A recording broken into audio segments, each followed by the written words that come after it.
Welcome, welcome, welcome. It's my great pleasure to kick off Nanion's user meeting 24.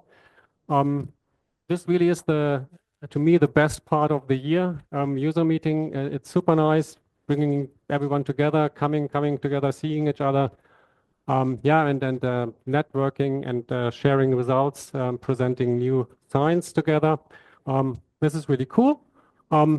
And doing science together is something that is really important to us at Nanion. I would like to start. Oops. Well, this should be moving.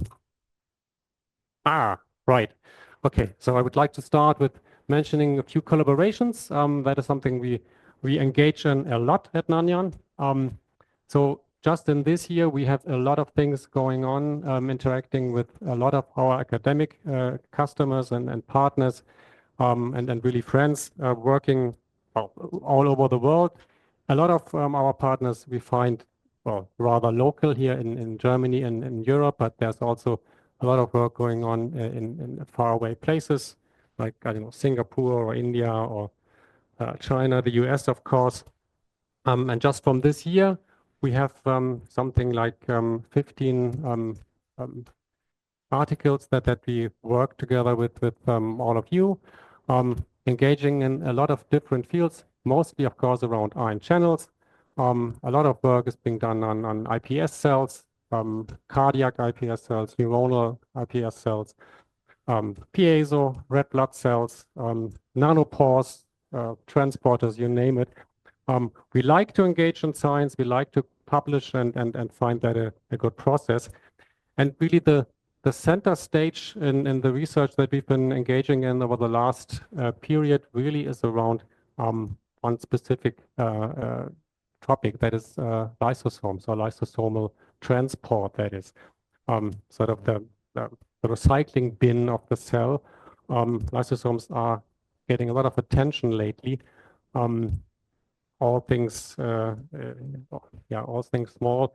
is the new big. Just looking at the sort of publication development in these fields, we see that over the last decade or so, publications around organella targets, intracellular targets, has been rising steeply. And in particular, this is the case for lysosomal ion channels. And that is something we engaged in a lot, studying these nice and crisp and sizzling lysosomes like displayed here. And we employ two of our core techniques in doing so. One is using patch clamp. In particular, we have made quite some effort in developing dedicated hardware and consumables to enable LysoPatch, that is directly patching the lysosomal membrane rather than just patching plasma membrane in cells, to study the usual suspects really. Here are some examples of the key players that are relevant in a lot of the neurodegenerative diseases like Alzheimer's disease or Parkinson's disease. TMM175, one of the core players, TRPML1, TPC2. And in doing so, we not only need to develop our hardware and our consumables in that direction, we also worked a lot with a partner in France, Oraya, because you also need to make these nice lysosomal preps. And we will hear about that in the next couple of days or quite a bit. That is something we see as a strong rise in interest in doing so. And we not only work with lysosomes on automated patch, but in particular also with our surfer technology, the solid supported membrane electrophysiology, can assess lysosomal membrane directly with this technique as well. It can make stable sensors to record the same targets very nicely. Have developed a lot of assays around that. And one of the interesting aspects of using the surfer technology is that for LysoPatch, you need to enlarge your lysosomes, make them bigger, typically by treating them with vacuolin. That is not necessarily needed for working with solid supported membrane electrophysiology. There you can work with native membrane and just spread a lot of that on your sensors. So that is quite interesting. So clearly we see for this interesting interesting targets. Both automated patch and SSM play a pivotal role. Overall, we really see a nice increase in the activity of our user base with the surfer technology. So there's a lot of publications coming out over the last few years. We clearly see this is nicely being established as a routine assay. And there was a large EU project called Resolute with, I think, 30 or 35 consortium partners, all focusing on transporters. And within these this large project, transporter assays have been validated, and the surfer, the SSM technology, has been was in high demand also in that group. We've seen a lot of really nice and important papers coming out from using the surfer technology. We are quite impressed and quite excited about that. It's not you know, a given that when you use the surfer that automatically publication will be done in Nature, but statistically it looks like there's a good chance if you employ surfer technology to publish that. If you're interested in checking this out a little bit more in detail, we actually do offer demonstrations today downstairs in the lab. You can join and actually see a very nice live demonstration on the large Surfer 96 that we do together with our friends from SB Drug Discovery, displaying a TMEM175 lysosomal assay on the large machine. A nice collaboration. The assay is co-developed with SB Drug Discovery.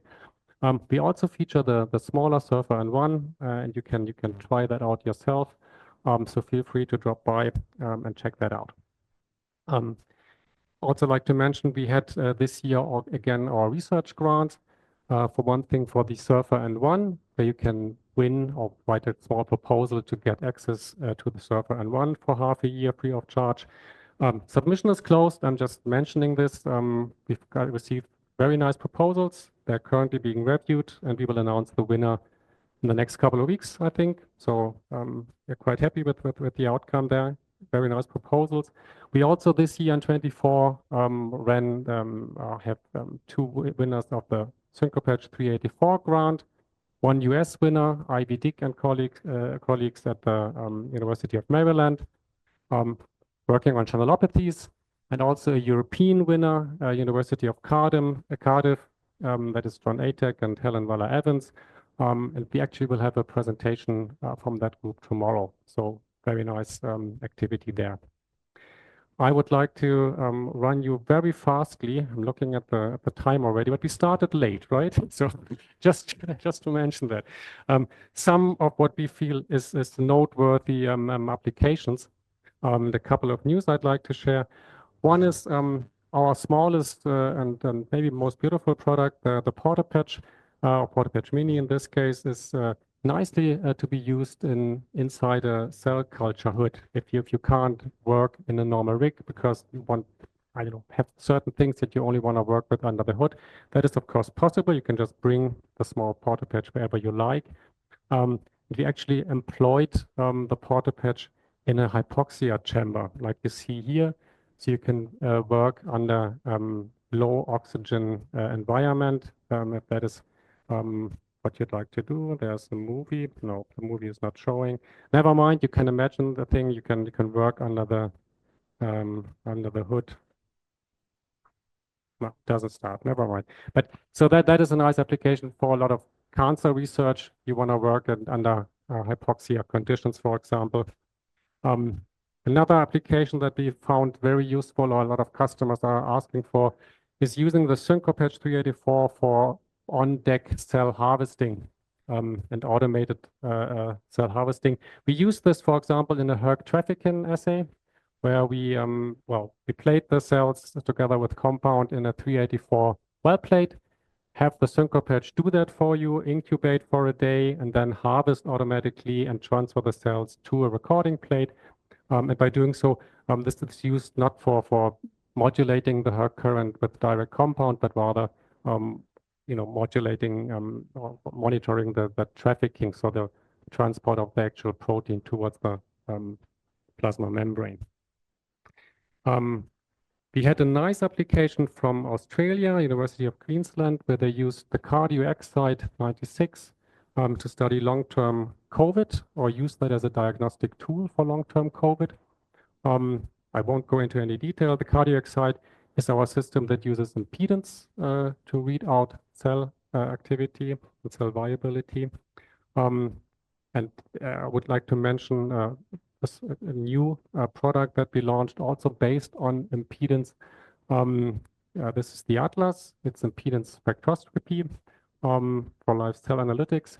And we are launching a GLP compliant version of the Atlas, or GXP, GMP as you like it.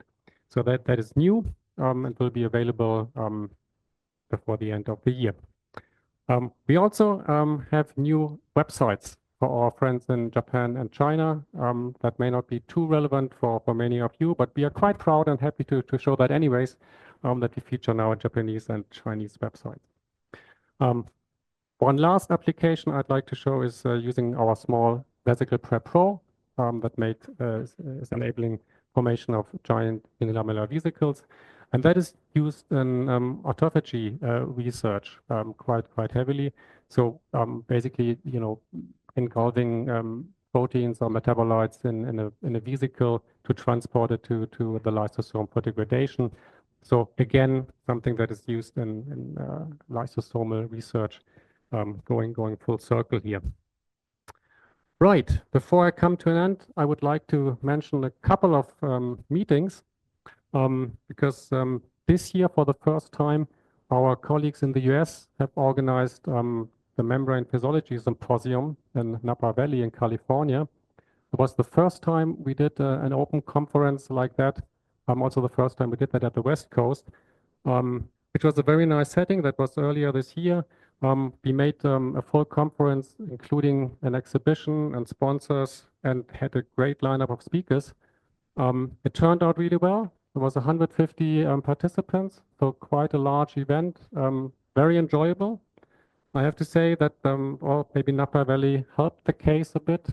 Some people refer to it as the Napa meeting more than the membrane physiology meeting. I myself included.